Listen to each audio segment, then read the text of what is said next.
Hi friends, எல்லாருக்கும் வணக்கம். So இன்னையிலேருந்து நம்ம என்ன பண்ண போகிறோம் அப்படின்னா, நான் எழுதுகிற நோட்ஸை வந்து உங்களுக்கு கொஞ்சம் கொஞ்சமாக ஷேர் பண்ண போகிறேன். ஓகேங்களா? ஸோ இப்போ வந்து பார்த்திங்க அப்படின்னா, இன்றைக்கி நம்ம பார்க்க போகிற டாபிக் என்னது அப்படின்னா 12th ஸ்டாண்டர்ட் ஹிஸ்ட்ரியில் இருக்கக்கூடிய லெசன் 3. ஓகேங்களா? ஸோ இந்திய விடுதலை போரில் முதல் உலகப் போரின் தாக்கம். ஓகேங்களா? ஸோ ஸ்டோரியாகவும் போகும், கொஞ்சம் ஈஸியாக தான் இருக்கிற மாதிரி இருக்கும். நான் ஜஸ்ட் ஒரு 1 hour கிளாஸ் மட்டும் தான் ஃபஸ்ட் எழுதியிருக்கேன். ஸோ அடுத்த 1 hour கிளாஸ் எழுதிட்டு அடுத்த எக்ஸ்ப்ளனேஷன் வீடியோ கொடுப்பேன். ஓகேங்களா? ஸோ வந்து கதையாக ஸ்டார்ட் பண்ணலாம். கண்டிப்பாக இந்த நோட்ஸ் வந்து உங்களுக்கு யூஸ்ஃபுல்லாக இருக்கும். ஓகேங்களா? ஸோ இதில் ரொம்ப இம்பார்ட்டன்ஸ் சில பேர்லாம் வந்து இம்பார்ட்டன்ஸ் பாயிண்ட்ஸ் வந்து யூடியூப்பில் போட்டிருப்பாங்க. ஸோ அதை பார்த்து சில பேருக்கு வந்து என்னடா நமக்கு வந்து ஃபுல்லாக அவங்க படித்த ஒரு திருப்தி வந்து இருக்காது. ஸோ இந்த இதை நீங்கள் பார்த்தீங்க அப்படின்னா கண்டிப்பாக உங்களுக்கு ஃபுல்லாக படித்த ஒரு திருப்தி வந்து இருக்கும். ஓகேங்களா? ஸோ ஸ்டார்ட் பண்ணிடலாம். ஃபஸ்ட்டு என்னது கொடுத்துருப்பாங்க அப்படின்னா முதல் உலகப்போர். ஓகேங்களா? ஸோ அந்த முதல் உலகப்போருக்கு முன்னாடி நிறைய நிகழ்வுகள் வந்து நடந்துச்சு. ஓகேங்களா? நல்லா கேட்டுக்கோங்க. அது மட்டும் இல்லாமல் இந்த நோட்ஸை வந்து நல்லா நீங்கள் பார்த்து, அதாவது இந்த எக்ஸ்ப்ளனேஷன் வீடியோ நீங்கள் கரெக்டாக பார்த்தீங்கன்னா தான் உங்களுக்கு நல்லா புரியும். ஓகேங்களா? ஓகே, ஸோ வந்து ஸ்டார்ட் பண்ணுறேன். முதல் உலகப்போர். ஓகேங்களா? ஸோ அந்த முதல் உலகப்போருக்கு முன்னாடி நிறைய நிகழ்வுகள் வந்து நடந்துச்சு. ஓகேங்களா? ஸோ அது என்னென்ன நிகழ்வுகள் அப்படின்னு சொல்லி பார்க்கலாம். 1905. ஓகேங்களா? ஸோ 1905 ஜப்பான் வந்து ரஷ்யாவை வீழ்த்துச்சு. ஓகேங்களா? ஸோ அப்போ இது எப்படி ஞாபகம் வச்சுக்கலாம் அப்படின்னா, ஜப்பான் ரஷ்யாவை வீழ்த்துச்சா, அதுவும் 5-5 வீழ்த்துச்சு. 5-5 பயந்து அப்படின்னு ஞாபகம் வச்சுக்கோங்க. ஓகேங்களா? ஸோ 1905 ஜப்பான் ரஷ்யாவை வீழ்த்துதல். ஓகேங்களா? புரிஞ்சுட்டா?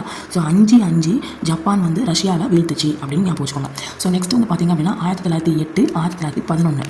1908 சொல்லி பார்த்திங்க அப்படின்னா இளம் துருக்கியர்கள். ஓகேங்களா? ஸோ 1911 பார்த்திங்கன்னா சீன தேசியவாதிகள். இது எப்படி ஞாபகம் வச்சுக்கலாம் அப்படின்னா, இப்போ வந்து இளமையாக இருக்கிறவங்க எப்போவுமே 8 மாதிரி வளைவாங்க. ஓகேங்களா? சீனை எழுதும் போதே இங்கே பாருங்களேன், இது ஒரு கோடு கிட்டத்தட்ட 11 மாதிரி இருக்கா. ஸோ அப்போ 11 ஈஸியாக ஞாபகம் வச்சுக்கலாம். ஓகேங்களா? ஓகே, இளமையாக இருக்கிறவங்க 8 மாதிரி வளைவாங்க. சீன் போடும்போது இங்கே 2 கோடு போட்டு தான் போடுவோம். ஸோ அப்போ வந்து 11 அப்படின்னு ஞாபகம் வச்சுக்கோங்க. ஓகேங்களா? ஸோ அப்போ இளம் துருக்கியர்கள் ப்ளஸ் சீன தேசியவாதிகள் இவங்க ரெண்டு டீமும் என்ன பண்ணுறாங்க அப்படின்னா, மேற்கத்திய வழிமுறைகள் அப்புறம் மேற்கத்திய சிந்தனைகள் இது எல்லாத்தையும் யூஸ் பண்ணி அவங்கவுங்க நாடுகளை அவங்கவுங்க அரசுகளை வந்து என்ன பண்ணியிருக்காங்க, அகற்றினாங்க. ஓகேங்களா? அது எந்தெந்த வருஷம் சொல்லி போட்டிருக்காங்க.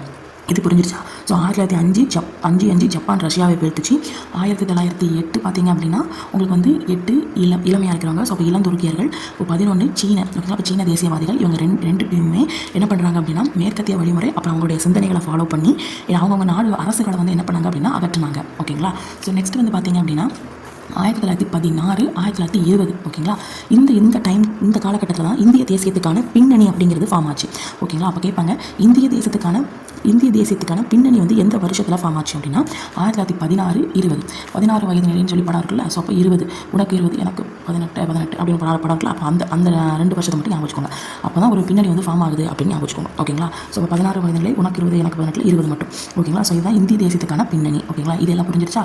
ஸோ நெக்ஸ்ட் வந்து பார்த்திங்க அப்படின்னா போருடைய முக்கிய களம் எது அப்படின்னா ஐரோப்பா. ஓகேங்களா? போருடைய முக்கிய களம் அப்படின்னா என்னென்னா, எல்லா இடத்துலையும் போர் வந்து நடக்க தான் செஞ்சிச்சு.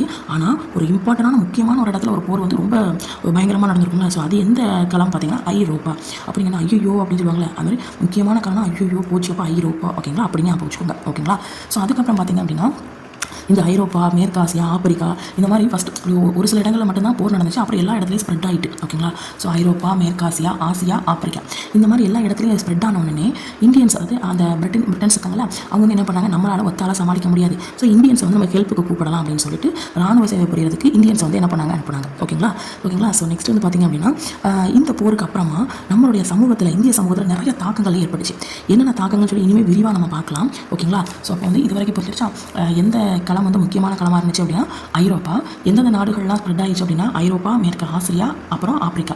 ஓகேங்களா? ஸோ அப்போ வந்து என்ன பண்ணுறாங்க, சென்ட் பண்ணுறாங்க. ஓகேங்களா? இந்த போருக்கு அப்புறமா அந்த இந்திய சமூகத்தில் ஒரு பெரிய தாக்கங்கள் வந்து ஏற்பட்டுச்சு. ஓகேங்களா?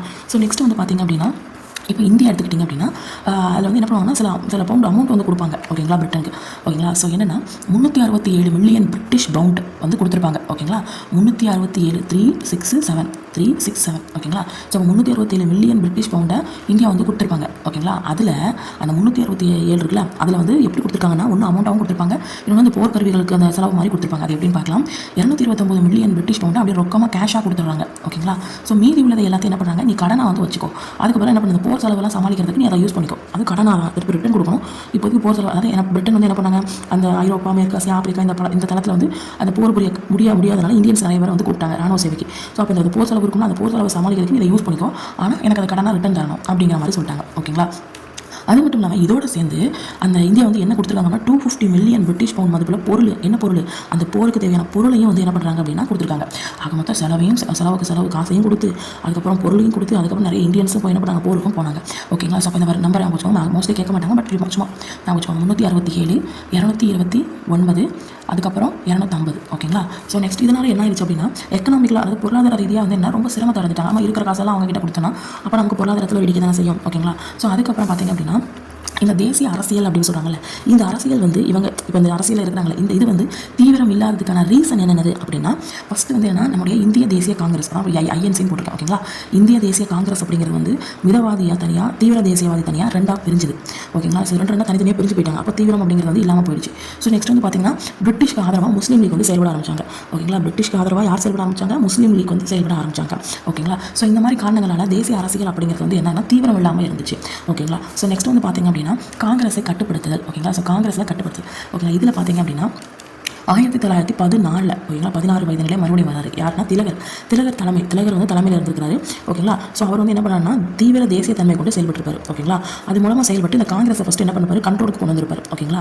ஸோ 16 திலகர் தீவிர தேசிய தன்மை கொண்ட யார் அப்படின்னா தீவிர தேசியவாதி இருக்கக்கூடிய திலகர் அவர் என்ன பண்ணுறாரு அப்படின்னா காங்கிரஸை ஃபஸ்ட் வந்து கட்டுப்படுத்துறாரு. ஓகேங்களா. ஸோ நெக்ஸ்ட் வந்து பார்த்தீங்க அப்படின்னா தன்னாட்சி இயக்கம் அப்படிங்கிறது வந்து ஸ்டார்ட் பண்ணுறாங்க. தன்னாட்சி இயக்கம் அப்படின்னா என்னன்னா ஹோம் ரூல் அப்படின்னு சொல்கிறாங்க. ஓகேங்களா. ஸோ மேற்கத்திய இந்தியாவில் திலகரும் தென்னிந்தியாவில் அன்னி என்ன பண்ணுறாங்க அப்படின்னா ஹெட்டாக இருக்காங்க. ஓகேங்களா. மேற்கத்திய இந்தியாவில் திலகரும் தென்னிந்தியாவில் அன்னி. ஓகேங்களா. மேற்கத்திய இந்தியாவில் திலகரும் அதுக்கப்புறம் தென்னிந்தியாவில் யார் அன்னி உங்களுக்கு என்ன பண்ணுறாங்க அப்படின்னா ஹெட்டாக இருக்கிறாங்க. மேற்கத்திய இந்தியா. ஓகேங்களா. ஸோ தென்னிந்தியா அன்னி. ஓகேங்களா. ஸோ இதுதான் இந்த ஒரு பேஜில் உள்ளது. இதெல்லாம் பார்த்தோம் பாருங்கள். ஸோ 1905 ஜப்பான் ரஷ்யாவை வீழ்த்துச்சு. 1908 இளமையாக இருக்காங்க. ஸோ இளம் துருக்கியர்கள். 11 சீனா தேசியவாதிகள் மேற்கத்திய வழிமுறை சிந்தனையை ஃபாலோ பண்ணி அரசுகளை வந்து அகற்றுறாங்க. ஸோ 16 வயது நிலை, உனக்கு 20 எனக்கு 18. ஸோ இதில் வந்து இந்திய தேசிய பின்னாடி வந்து ஃபார்ம் ஆகுது. போருக்கு முக்கிய காலமாக ஐரோப்பா இருக்குது. சரியாக நிறைய நாடுகளுக்கு வந்து ராணுவ சேவை புரியதுக்காக இந்தியன்ஸை சென்ட் பண்ணாங்க. ஸோ நிறைய தாக்கத்தை வந்து ஏற்படுத்துறாங்க. ஸோ நிறைய அமௌண்ட்டை வந்து பே பண்ணாங்க செலவுக்கு, போர் செலவை சமாளிக்கிறதுக்கு. நிறைய இதனால் பொருளாதாரத்தில் சிரமம் ஏற்பட்டுச்சு. ஸோ தீவிரம் இல்லாததுக்கு காரணம் என்னன்னா தீவிரவாதம் மிதவாதம் ரெண்டுமே தனித்தனியாக பிரிஞ்சது. ப்ளஸ் முஸ்லீம் லீக் வந்து பிரிட்டிஷ் ஆதரவாக செயல்பட்டுச்சு. ஸோ அதுக்கப்புறம் 1916 பார்த்தீங்கன்னா தீவிர தேசிய தன்மை கொண்ட நம்முடைய திலகர் வந்து என்ன பண்ணாரு, காங்கிரஸ் வந்து கண்ட்ரோலுக்கு கொண்டு வராரு. ஸோ அப்புறம் தன்னாட்சி இயக்கம் பார்த்தீங்க அப்படின்னா மேற்கத்திய இந்தியாவில் திலகரும் தென்னிந்தியாவில் 5% இருக்கிறாங்க. ஓகேங்களா. ஸோ நெக்ஸ்ட் பேஜில் பார்த்தீங்க அப்படின்னா ஸோ அடுத்து வந்து இந்த பேஜ் நான் வந்து டெய்லி ஒரு பேஜ் எடுத்துனா கண்டிப்பாக நிறைய வீடியோஸ் வந்து போகும். பட் இருந்தாலும் உங்களுக்கு வந்து படிக்கிறதுக்கு கொஞ்சம் ஈஸியாக இருக்கும், நோட்ஸ் வைக்க ஈஸியாக இருக்கணும்ட்டு நான் இந்த மாதிரி வேணால் ட்ரை பண்ணுறேன். ஒரு பேஜ் மட்டும் நான் எடுத்து பண்ணுறேன். பட் உங்களுக்கு இது தரவாக புரிஞ்ச மாதிரி இருக்கும். ஓகேங்களா.